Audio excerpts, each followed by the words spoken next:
Hello, Internet. This is Daniel with Driving and Dragons. Today I'm coming to you with a jumbo episode of my browsing Drive Thru RPG segment.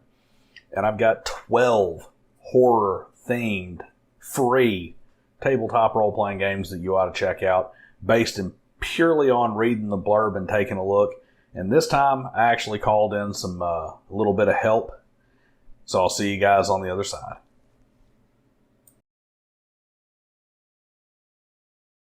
So just like I did with sci-fi games and historical games for Independent Tabletop Role-Playing Game Month, I went on Drive Thru RPG and said, let's set everything to free, core rules only, and pick out some horror games based out of the thousands of games they have there, which ones are just going to catch the eye and look interesting to play.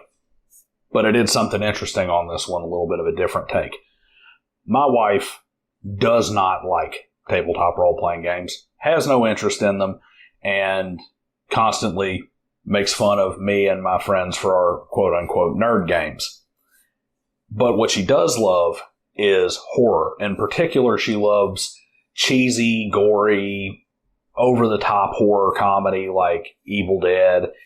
She loves slasher movies. Basically everything that has to do with horror or thriller type movies and shows and reading is right up her alley. So instead of me saying, hey, as a game master, as a player of tabletop role-playing games, what looks good to me, I sat her down on Drive Thru RPG and made her go through all these different things. And all I told her was, I said, hey, click on the images that look interesting to you from a horror fan perspective. Read the little blurbs and tell me which games you think would tickle your fancy, the ones that kind of sound interesting to you. And I've got 12 of them here lined up for us. Now, there is a little break in my normal rules because she does have a few that are just previews or would be what I would consider a quick start set. The only thing I did is I weeded out the ones that don't have the full rules involved in them and anything that legitimately was just a plug-in to another system. But there are some that would be considered a preview or a lead into a Kickstarter because I didn't put somebody who plays tabletop role-playing games here. I simply put a fan of horror and the horror genre here to say, hey, what stands out to you? I love horror games. I love suspense games at the table using any system. But here we've got something that piques the interest of a true horror fan, just kind of curated by somebody who is a tabletop role-playing game player. So without further ado, let's get started with the very first game on this list of 12, and that is Carved by the Garden. This one is a preview. It's from Cassie Mothwin, and real simple. It is a single-session folk horror game that is designed for, basically it's kind of a lost in the woods scenario is what it looks like to me. It is a solo journeying game, a journaling game that is inspired by, The Witch, The Ritual, Midsummer, and other kind of sandbox style, hopeless, lost all alone style game. One of the a quote from a playtester is in here. It says, "Beasts, trees, rituals, and monsters seem terrifying until you realize the most horrifying thing in the forest is what you've become." It says that they've got 50 prompts, robust, 10 different endings in them, dangerous questions that entangle personal desires with the will of the woods. An interesting thing to me was that it says that you got to have a deck of playing cards, a tumbling block tower, which I'm assuming is like a Jenga type game, 8 pieces of nature, a 6-sided die, and a way to record your story, meaning I'm assuming a journal. So it says it's a character exploration exercise as much as a horror game. Players don't have to track stats, health, spell slots, or anything like that. Has a full launch this month. Apparently the Kickstarter launched on July 18th to get proofing and a final image of the game. But it seems like it is it's system agnostic. It can be plugged into other games. And it has kind of an interesting concept of being you alone in the environment and seeing what you do to survive or to get through. And that appeals to me, and it appealed to my wife when she picked it out. So Carved by the Garden seems to be a great little horror game to start off with. Next up is Shadow of Mars from Toad Tree Publishing. Comes in with the tagline, "In space, no one can hear you roll," where 2044 mankind has stepped on another planet and they're on the journey home, but not everything's well with the crew.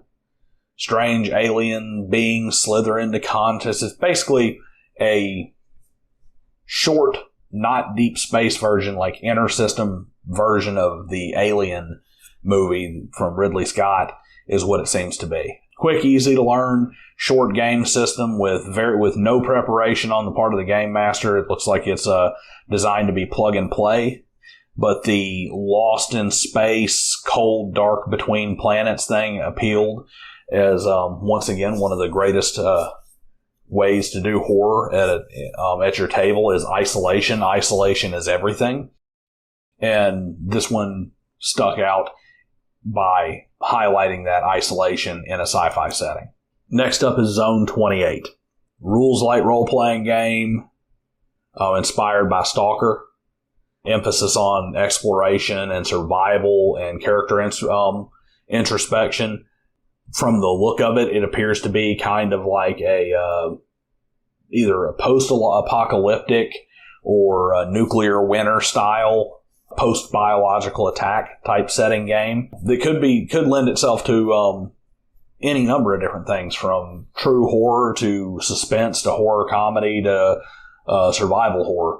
Danger lurks around every corner in the zone. To me, this one stood out. They do have hardcover premium versions as well as the PDF, but you can get the full game for free as a PDF. Next up, we have Old Gods of Appalachia. This is another one that is a preview. It's a preview of the Old Gods of Appalachia role-playing game that will be available in August, so this one is coming soon. This one stands out to me because it's a very Americana theme. You got some images, which I'm assuming some artwork that they made in here of the old tin roof shack, like the Moonshiner shack, of the tent revival with the crazy preacher man, of the large evil stag in the woods. You know, long before anything human roamed the earth, the Appalachian Mountains towered tall and menacing. Their might was made a prison and tomb for beings of immeasurable malice and incomprehensible madness. To me, there's so much cool stuff if you really want to look into stories of the Appalachian Mountains, both real and fantastical, from old moonshiner tales to cocaine bear to demon cats from old mountain that were mountain lions to, the old kind of fireside camping tales of the killer murder bear, all the way up to things like your Bigfoots and Jabberwockies and cryptozoology type things, down to your Legend of Woolly Swamp from the Charlie Daniels Band. Never go out at night because there's things out there in the middle of them woods that make a strong man die from fright. Ravenous creatures of the inner dark, hollow men, unearthly beasts, all kinds of cool stuff that it has in here. But this is the complete rules for a fluid, story-based role-playing game that is set in the world. Apparently there's a Old Gods of Appalachia horror podcast that can go along with it. Seems to be that it says intuitive, concept-driven character generation system that gives you limitless options, which to me says that this is probably not a class-based system, which I think is also good for horror-based games. And two adventures that come with it. When you have two adventures that come with it, you get the core rules and two adventures to get things started. To me, that is, you can't beat free, and that is a great way to see if this is something that's going to work for your table without you having to do a lot of work. You always got me when you got the rules with free adventures. Next up, Chromatic Shadows Basic Rules. So once again, this is the full rules. You can get the softcover book, full color print if you want to. Actually, really cheap for $17. You can get the full softcover book. This is a cyberpunk game. It is not cyberpunk, the actual rule system, but a cyberpunk style gameplay. It's kind of a mix between cyberpunk and Call of Cthulhu because it's got the strange eldritch horror mix with it. There's been 3 years since the collapse where the world's 3 largest megacorporations burned down and a shadow war came to an abrupt halt, and now a bunch of black sites have been left to rot out in the sprawl. It says cyberpunk over and over again. It runs on a D6 dice pool engine, which is a very good storytelling system. And to me, it kind of seems like where a lot of the occult has come from is you got all these crazy experiments and what used to be hidden labs and stuff for these megacorps. When the head got cut off the snake, imagine going and finding a nuclear test site that was abandoned by a corporation that failed, but you got all the makings of bombs and rusted stuff and biochemicals and all kinds of stuff there to play with. But it has the rules. It has different archetypes and character creation situations, hacking and drone rigging rules, weapons and gear, and sample assets to use for story hooks. So even if it doesn't have an adventure for you, it does appear to have at least some tools to kind of get you started to help you put something together for your table. So Chromatic Shadows basic rule set, it's free or buy the book for $17. Why not? Next up is Scrap, the Scrap role-playing game by Steven Zinch. I'm looking at this one, and it says a rust-covered apocalyptic RPG about wasters and mutants wandering over a scorched earth and dead world. Eat the sheriff's eyes, skin the mutant, bash together a gun from hunks of rusted, hunks that God forgot, but don't get too attached because, who knows what'll happen tomorrow. It seems like there's a tactic in Scrap of a focus on like almost having a crafting system that's designed for you to take stuff apart and put it all back together and have a crafting system. So if you got everything you need to play in here and you've got a relatively well fleshed out and unique crafting system in it, this could be good even if all you need to do is transport it over into a system you're already playing. It can probably help you flesh out some of the holes and crafting systems in your own games, your normal games, while also giving you a full survival, post-apocalyptic survival game. Next up is Phobos, a TTRPG horror experience by Kyler G. This one, there's only 3 sentences in the description for it. Spine-chilling, nail-biting, terror-inducing, short-form horror TTRPG. Insert yourself into a horror film where you are the main character. It can be played on its own, or components can be used to supplement a game system. No matter how you play, can you handle the horrors within. I'm going to tell you right now, the whole reason my wife picked this one is because it says right there, insert yourself in the main character into your own horror film. That is, I think that's one of her guilty pleasure fantasies, is sitting around fantasizing about being that girl in the horror film and wondering why she doesn't just pick up the shotgun and shoot the bad guy. Quick, easy, designed to be able to adapt to other systems, always useful, and at the price of free. Phobos is something you can't really go wrong on. This one I almost cut out. I know why it stood out. It's called The Loyalist. I love the fact that the cover, even though you just got the PDF and the image cover, is just a hard type font, The Loyalist, black on a white screen. Twilight World is much like our own, but viewed through a funhouse mirror. In this game and others set in this world, you'll play as citizens of the communist USRA in the year 1985, where the supernatural is real and the government tries to cover it up. Single-page RPG using the second guess system that's designed, or that was first used in One White Eye. It's D20, D6, and something to write journal entries on, where you play as just a regular person working in a factory trying to hide from the central state.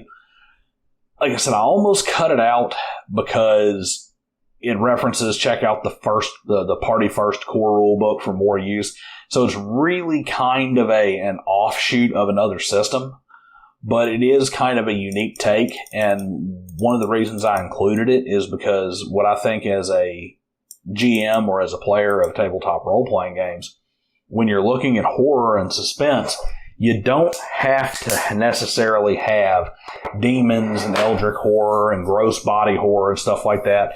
It's perfectly permissible to simply have paranoia of a regular person who might be being followed by the government because they know too much. In this case, it flat out says, hey, you know too much because the supernatural is real and the government doesn't want you to know. But that could just as easily be them covering up the Kennedy assassination or something like that. And I like that approach, the everyman approach. Next up, fear can't hurt you. Fear can't hurt you any more than a dream. Quote from Lord of the Flies.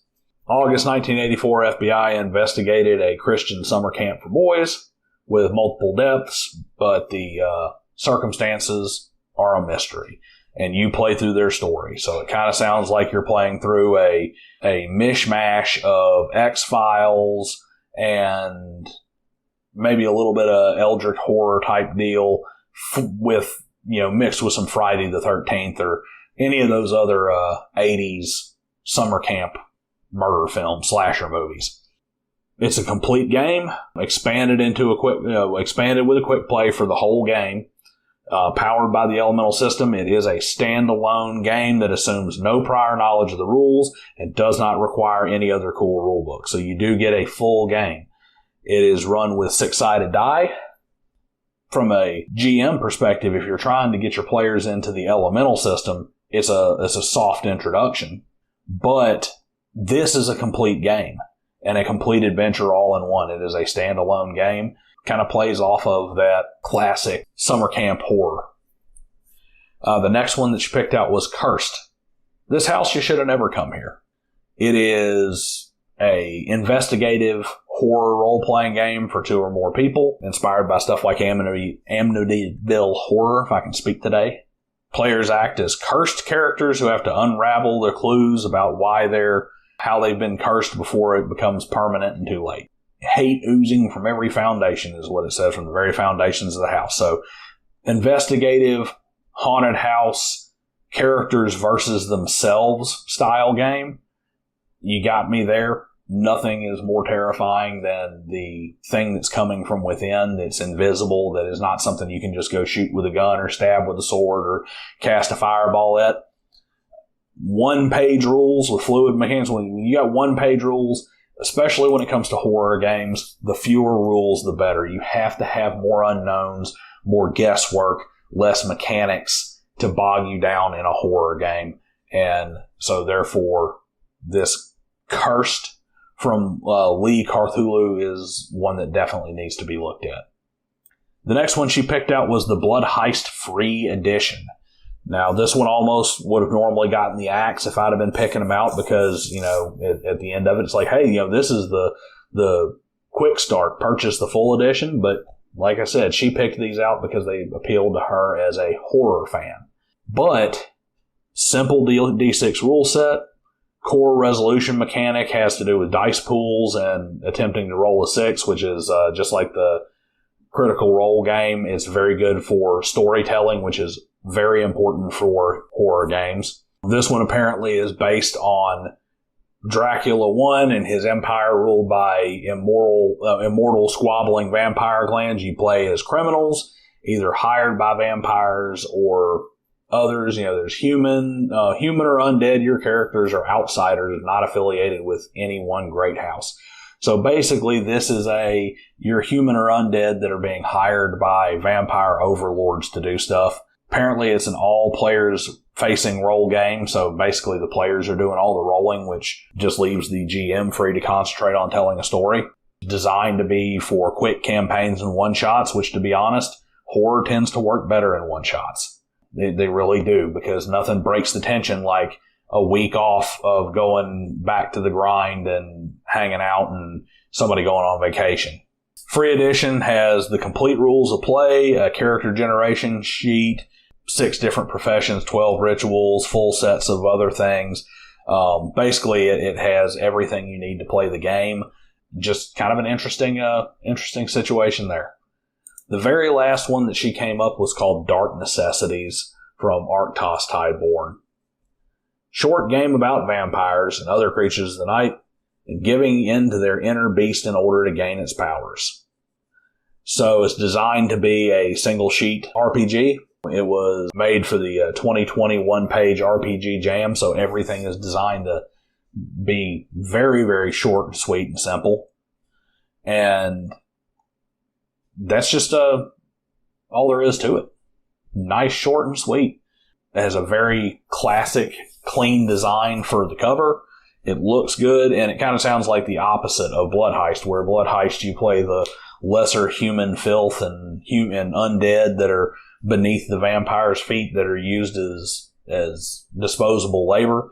In Dark Necessities, apparently you play as, either your werewolf or your vampire or whatever, and you're either giving into or trying not to lose yourself in the powers that you've obtained. That's the 12. Dark Necessities, Blood Heist, Cursed, Fear Can't Hurt You, The Loyalist, Phobos, Scrap, Chromatic Shadows, Old Gods of Appalachia, Zone 28, Shadow of Mars, and Carved by the Garden are a set of 12 free to download complete horror RPG games you can bring to your table just in time for a quick game at Halloween. Check them out. And remember, Independent Tabletop Role-Playing Game Month. Is it that hard to download a free game to have a little bit of fun, to make sure that we keep having new and great things come out? I don't think it is. See you guys next time.